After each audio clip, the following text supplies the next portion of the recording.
सुना कि तुम मुर्गा बन जाना, मैं बाबा बन जाऊंगा।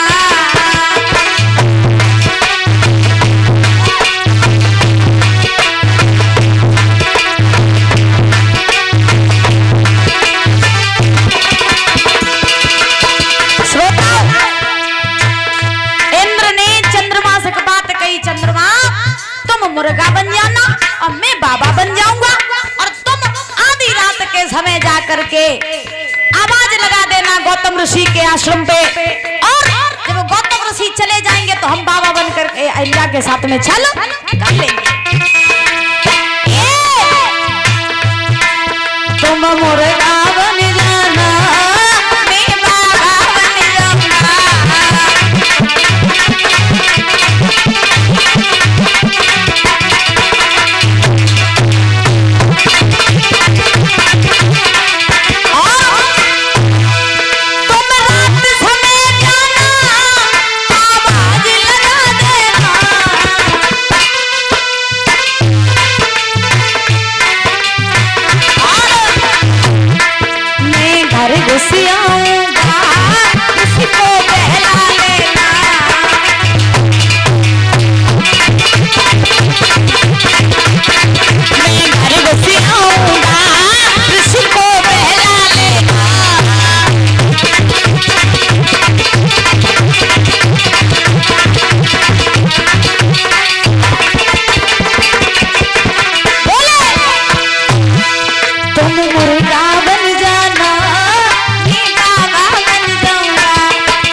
समझाने लगे हैं। इंद्र ने जवाब दिया, चंद्रमा तुम मुर्गा बन करके आधी रात के समय आवाज लगा देना। आज चंद्रमा बोला ठीक है महाराज। चंद्रमा ने क्या किया कि आधी रात का समय हुआ और चंद्रमा ने आज मुर्गा का रूप बना लिया और मुर्गा का रूप धारण करके आधी रात के समय गौतम ऋषि के आश्रम पे आ गया और आकर के महाराज आवाज लगाने लगा। और जैसे ही आवाज लगाने लगा है वो चंद्रमा, तो आज गजब हो गया। के बा मुर्गा नी बादर भरे रे, के बा मुर्गा नी बादर भरे रे, बोला 3 बजे 3 बजे।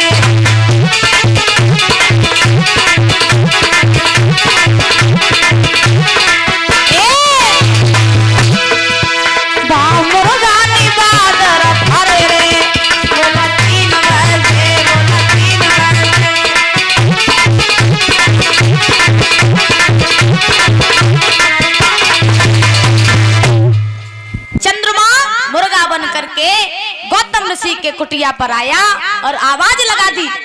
आवाज जैसे ही लगाई तो गौतम ऋषि की आंख खुल गई, नींद टूट गई। महाराज देखा क्या है कि मुर्गा बोल गया, समझ गए कि सुबह हो गई। तो अपनी महाराज हाथ कमंडल लिया हाथ में और हाथ में कमंडल लेकर के गौतम ऋषि चलने लगे। जैसे ही गौतम ऋषि चलने लगे हैं और गौतम ऋषि जैसे ही महाराज घर से बाहर निकले, सोई इंद्र ने जाना कि अब मौका मिल गया।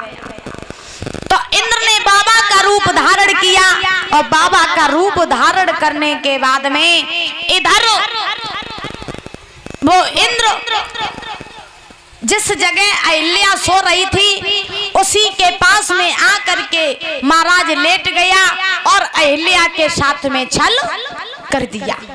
और इधर गौतम ऋषि जब गंगा पर पहुंचे तो पहुंचने के बाद में इधर श्रोताओं जब गंगा में जैसे ही प्रवेश किया है गौतम ऋषि ने तो मैया गंगा वहां पर प्रकट हो गई और जवाब दिया कि हे गौतम ऋषि तुम यहाँ पर आए हो, अभी सवेरा नहीं हुआ, इंद्र ने तुम्हारे साथ छल किया है, चले जाओ, इंद्र तुम्हारी पत्नी के साथ भोग कर रहा है। आज जैसे ही इतने वचन सुने तो गौतम ऋषि वहां से भागे और अहिल्या के पास आए। देखा क्या है कि चंद्रमा वो इंद्र भी वहीं पर है। तो आज गौतम ऋषि ने इंद्र को वहां से भगा दिया और जो मुर्गा बनकर के चंद्रमा बोल रहा था तो गौतम ऋषि ने अपनी धोती पकड़ी और पकड़ करके उसके ऊपर मारने लगे तो उसके ऊपर छींटा पड़ गई। देखना रात में जब चंद्रमा निकलता है तो छींटे होते उसके, साफ नहीं दिखाई देता, कुछ छींटे हैं। तो ये तभी के हैं जब गौतम ऋषि ने उस चंद्रमा को मारा तो उस धोती के चिन्ह उसके ऊपर पड़ गए। तो अभी तक भी वो दिखाई देते हैं। बोली गोविंद भगवान की।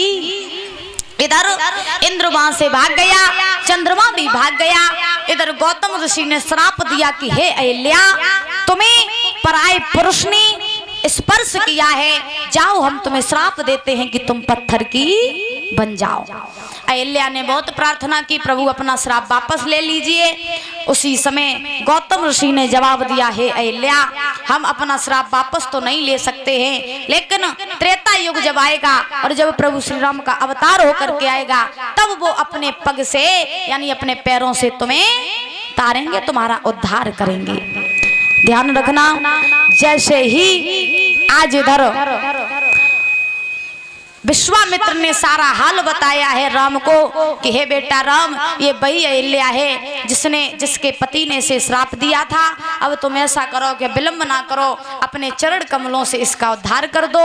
प्रभु श्री राम उस अहिल्या के पास पहुंचे और पहुंच करके महाराज अपने चरण स्पर्श करवाए हैं। तो अहिल्या पत्थर की ना होकर के बहुत सुंदर स्त्री बन गई। बोले प्रभु श्री रामचंद्र की। और जैसे ही सुंदर स्त्री बनी है अहिल्या बन करके आज अहिल्या चरणों में गिर पड़ी। बोली प्रभु, हम आपका बहुत दिनों से इंतजार कर रहे थे और आज वो शुभ घड़ी आई जब आपने मेरा उद्धार कर दिया। अहिल्या नाना प्रकार से प्रार्थना करती हुई पुनः अपने पति गौतम ऋषि के पास चली गई। इधर भगवान श्री राम लक्ष्मण विश्वामित्र के साथ में और आगे बढ़े और चलते चलते प्रभु श्री राम कहाँ पहुंचे? जनकपुरी में, जनक के बाग में।